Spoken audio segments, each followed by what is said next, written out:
So maybe I'll just introduce myself quickly and why I got really excited about this issue in particular. I was born in Tehran in Iran, which is Iran's capital city in the north. And I have always been very passionate about the environment. And I didn't grow up in Iran. I left when I was 6 years old. But every time I would go back to visit, I would notice that the pollution was really bad, that there was just smog everywhere, and the environment was really deteriorating.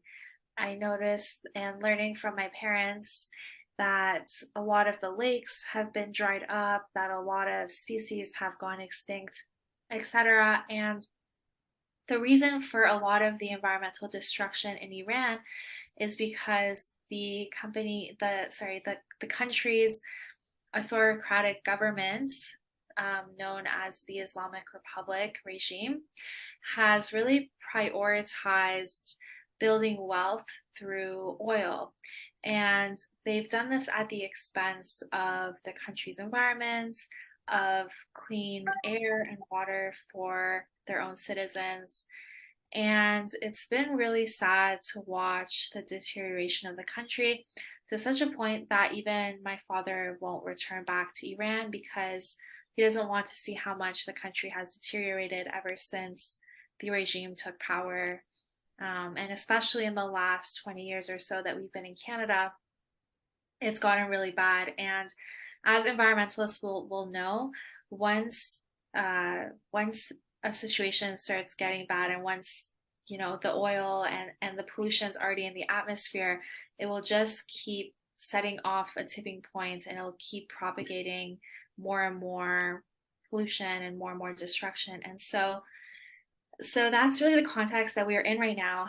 And what's exciting though is that after 43 years of this regime being in power and using the wealth from oil as well to actually keep themselves in power and to fuel the military and to fuel police violence against citizens and all of that. That's really what the money from oil exports is funding in Iran, as well as actually the um, funding support to other terrorist groups around the world. That's really where that money is going. So even though Iran has these natural resources and it's been really exploiting its oil reserves, the money hasn't been benefiting the citizens.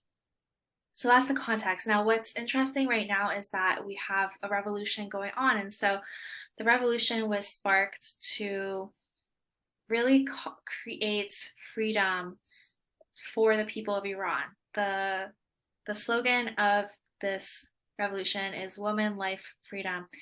And it's all about bringing freedom to the people by having a democracy, by removing the regime that is in power, and by allowing people to be able to build the country that they want, and for women to be able to live free and express themselves however they want, and so much more.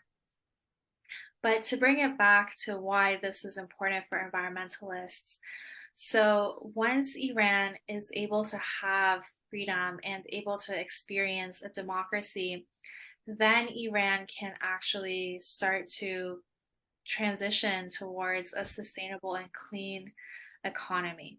Because once the regime is no longer in power, then a democratically elected government can come in and start to clean up the mess that's been caused over the last 43 years and start to shift the country to cleaner energy and clean up the pollution and protect biodiversity, etc. Now, why this is important for people outside of Iran and for environmentalists in other countries is that climate change affects everybody. And if we are able to get a Middle Eastern country that has been so dependent on oil for the last many years and a country that has been depleting its water resources and reducing its biodiversity, etc., to actually start to transition, then other countries in the Middle East can also follow that lead. And also, because climate change affects everybody, if Iran, as the ninth the world's ninth biggest producer of oil, is able to start transitioning to cleaner electricity and energy sources, that is going to benefit the whole world because that's one more country that is producing less fossil fuels. Definitely. So those are just a few of the reasons that when Iran is able to have this revolution and to bring in a democracy, that this will benefit the environment all over the world. And hopefully, we will have a day where environmentalists from around the world can visit Iran and see the natural beauty of the country, because Iran has a lot of different environments. It has tropical areas, it has forested areas, it has deserts, it has beautiful lakes and rivers, and there's just a lot of beautiful geography to see, and mountains as well. And once we're able to help Iran to get away from this polluting legacy that it's created, then that will benefit everybody. So that's a Yeah. brief overview of why.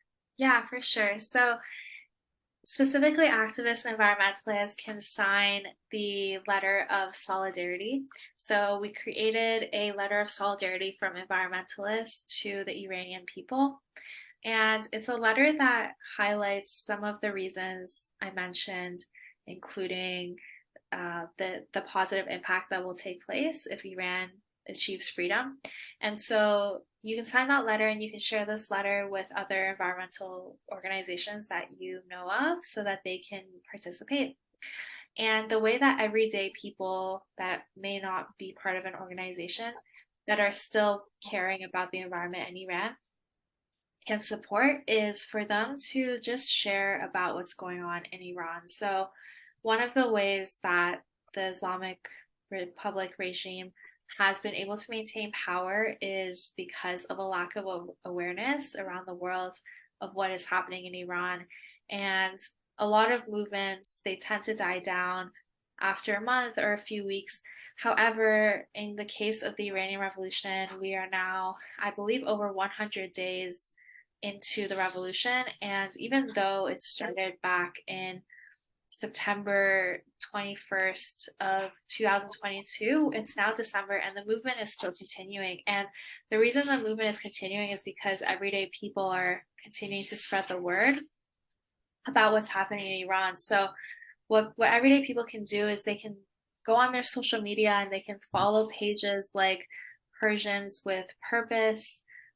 There's a page called From Iran, and these different pages will share information. There's also a page called Middle East Matters, and all these pages will have facts and information about what's happening in Iran, and you can simply just share these pages to your stories, and you can just share them with your friends and on your social media so that people are continuing to be Iran's voice. And the reason this is so important is because a lot of actions have happened just because of social media pressure is one of the reasons.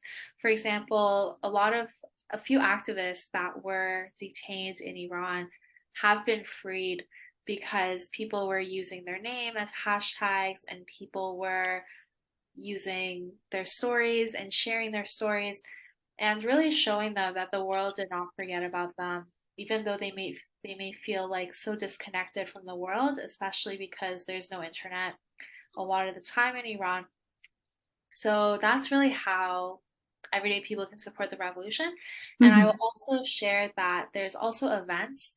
So if you go on to Middle East Matters, they have a page that posts about events happening in cities all around the world.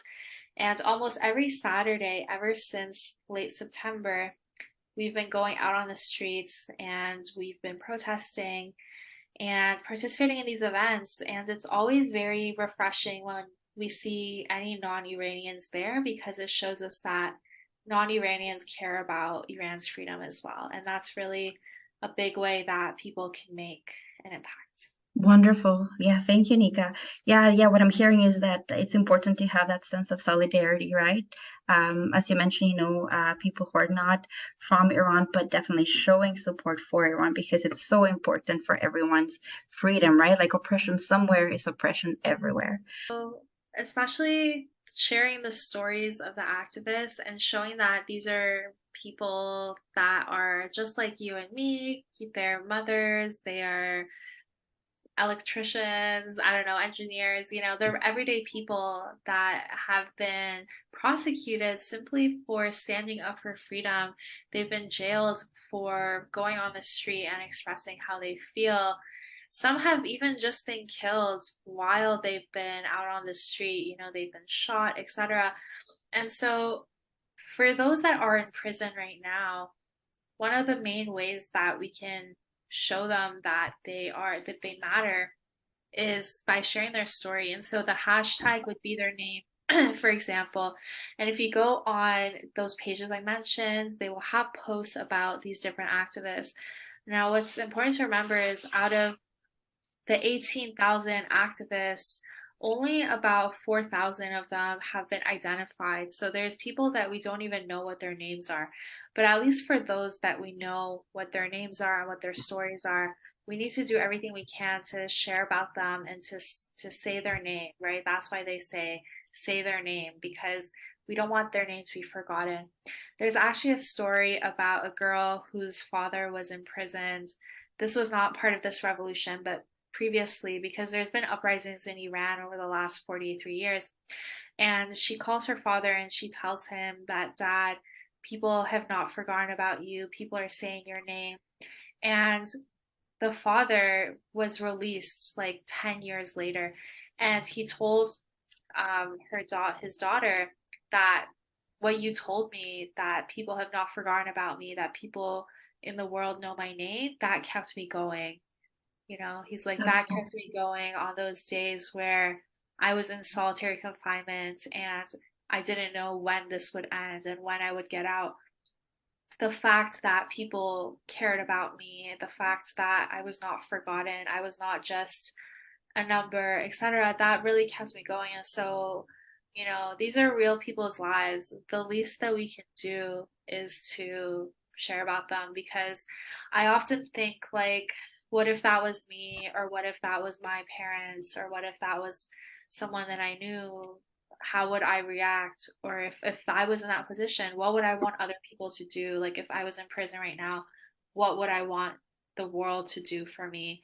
And I feel like that I ask myself that, and that's what inspires my activism, honestly, because I think, like, what would I want people to do if I was in prison right now? Like, I would want them to do everything they can. Like, I would want them to, like, come blast down the doors of the prison to get me out, and I feel like that's the level of urgency and passion that we need to have. And, I understand for people that are not Iranian, they might not feel it that deep in their heart, right? They might not relate so much. But for us Iranians, when we see someone that looks exactly like us or looks exactly like our parents being in prison, like, that's how we feel. We feel like that's really like us. And so, yeah, sorry, that's kind of a tangent, but that's really how we feel. And so that's why it's so important to share their stories and their names, because these are everyday people, and it's someone's father, someone's son, etc., that's in prison being tortured right now. 100%. No, thank you for sharing that, Nika. And as you mentioned, sharing their name, not letting their story vanish, because they're real people with real lives and real stories and real, like, parents, mothers, sisters, daughters, right? Thank you for sharing that. And just to close off, Nika, I wanted to ask you if there's um, anything else that you want to share with our audience in closing.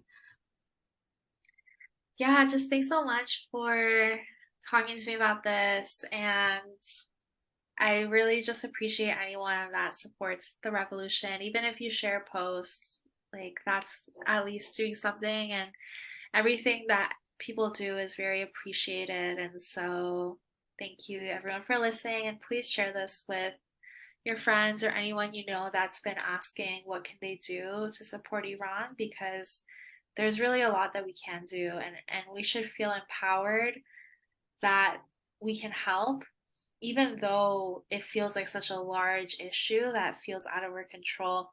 It really is something that we can do. So, yeah, thanks so much for listening. Thank you.